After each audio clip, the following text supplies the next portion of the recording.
This is actually one of the 9-foot tables here at Capone's. This is where I will be having my my playoff game. Okay. All right, but we will play on bar boxes, obviously. On these would be like on the other side of the of the pool hall. All right. But these are the 9-foot. This is me and Big Daddy Keith. Big shout out to Big Daddy Keith, even though if he wants his name out there like that, but I'm sure he'll be all right. This guy, he is awesome. He is in APA 3. I always say he's the heart of the team. He is there every game, whether he's on the lineup or not, to keep score, cheer up the team, and pull out some victories out of his. You know what? He actually, one of the famous wins was against. He played a 7 and beat him like the first 2 games. Because he was a 3. That's all it took. That's all it took. So let's see. Me and him, we're literally practicing just to get used to these diamond tables that are super fast. Anyone who plays would know. All right. And you got a good view, right, boss? Yep. All right. He walks in front of the camera a couple of times that he doesn't know.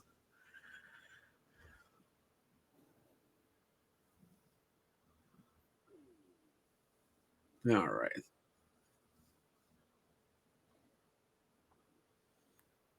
So do they have the same cloth? I assume they have the same cloth on the 9-footers that they have on the.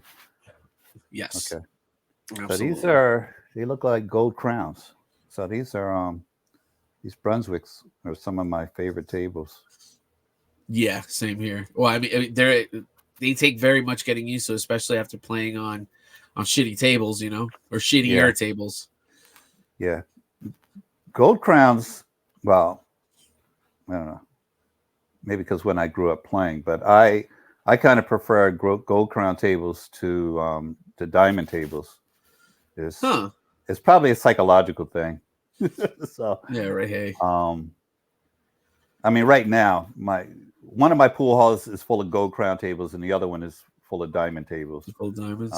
So I'll play on both. But if I had to play for, 30 grand, and I had a choice of where I was going to play, I'd want to be on the gold crown.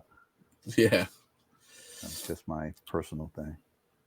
Now, my issue with Keith, and I love him to death, this mother fudger will just straight rush his shots. Yeah, wow. I almost didn't have to edit because obviously I'm trying to keep the time in right. But he would just walks up to the table, gets down, starts shooting. And I'm like, take your dang time, bro. Yeah. Well, sometimes that's the difference between a 3 and a 4. That luck shot. Yeah, I've turned a lot of 3s into 4s just by slowing them down. Yeah. I fucked that one up. Yeah, you guys are even from the point that you get down on the shot. So 1001, 1002.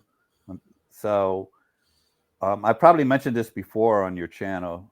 One of the characteristic differences between a high rank player and a intermediate or low rank player is the amount of time they take to actually shoot the ball, from the pre-shot to actually letting the ball go. So 1001, 1002, 1003. So that's not really bad.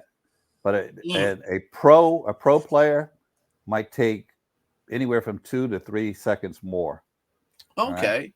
So 1001, 1000. So he's like 1000. He's at a second and a half from the time he identifies the shot to the time he shoots it.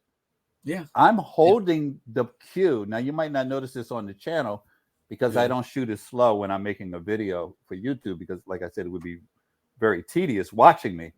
But I'm holding the cue at the ball. My pause is 2 seconds. So you factor that in with the pre-shot, getting down on it, staying on the shot, executing the shot. We're talking about 6 seconds maybe with the whole package. His shots are a second and a half from the time he identifies the shot is a second and a half. So, but that is one of the characteristics between a a high ranked player and a lower ranked player is the amount of time they're taking to shoot. So, and just slowing everything down, it gives you more time to not just analyze your shot. Like here, you really take your time. This is good. It not only gives you time to analyze your shot, but if something's wrong, you see it. If you're shooting in 2 seconds, you don't even know if something's wrong. If your aim is off, if you're not lined up with the shot, you don't even know in 2 seconds. Yeah. So yeah, people, most people, it used to be everybody shot too hard. Now they shoot too hard and too fast. So yeah. It's Now this, I'm impressed with and I say finesse in loose term. For me, I have a definite level of finesse on it. Anybody who's played on a diamonds knows what I'm saying, because I'm not shooting at 3, 4, 5 rails, as you know what I'm saying, like whacking them. So this dude just slammed right into it. He just had some bottom on it, I guess. Yeah.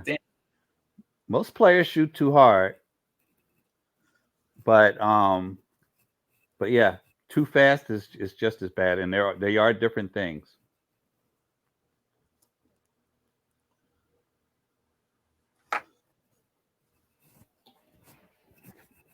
Yes, yeah. You did a lot of editing on this, unless you guys are genies. Yeah, right. My teleportation skills are unmatched. No, right.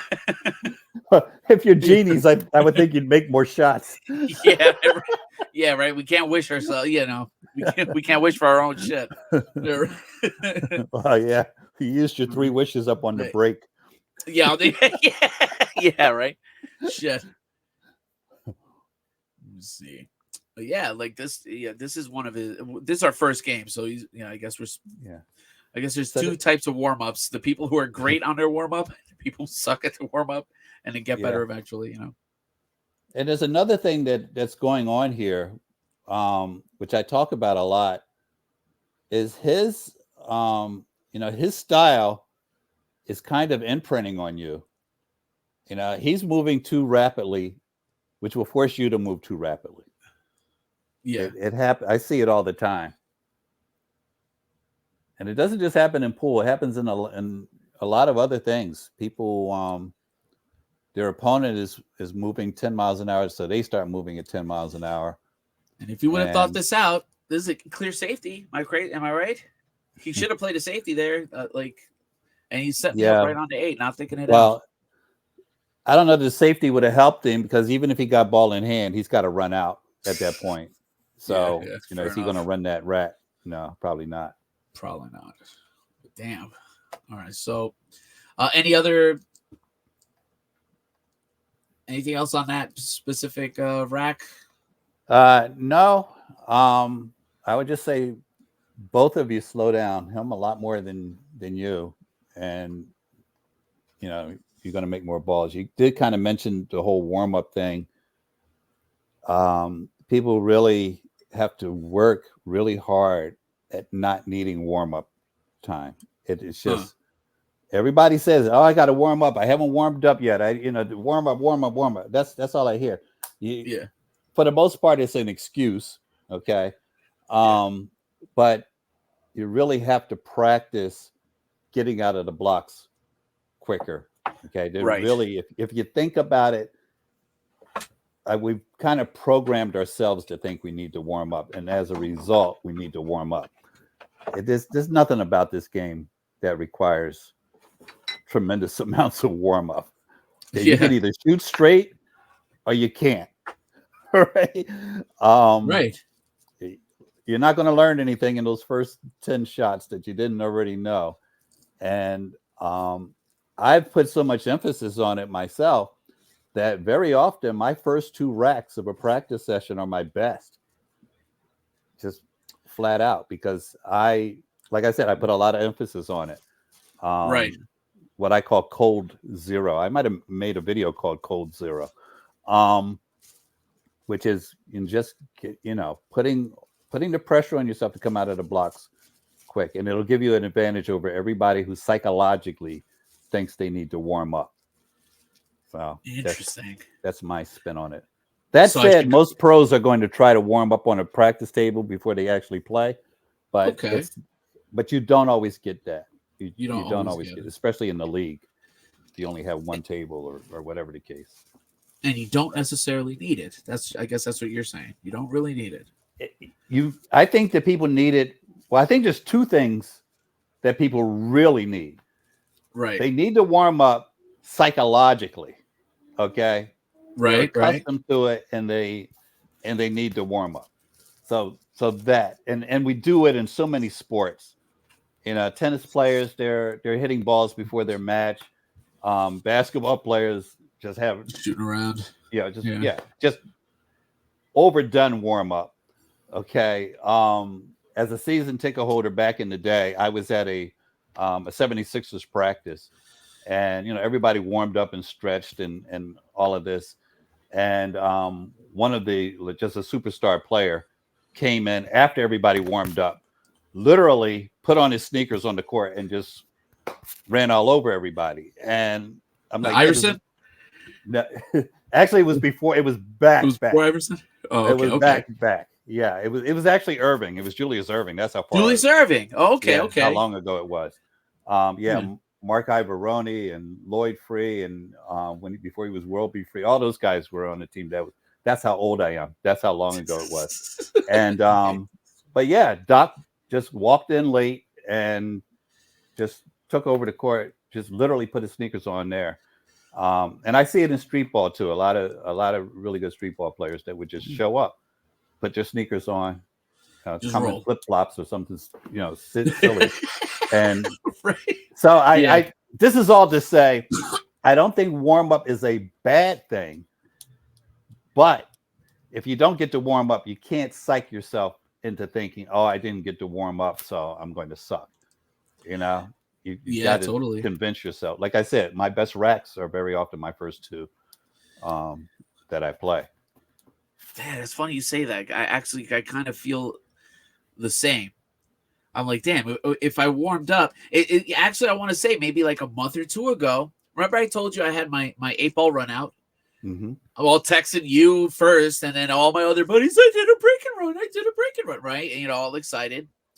And then the very next week, my first warm-up game, break and run on the warm-up.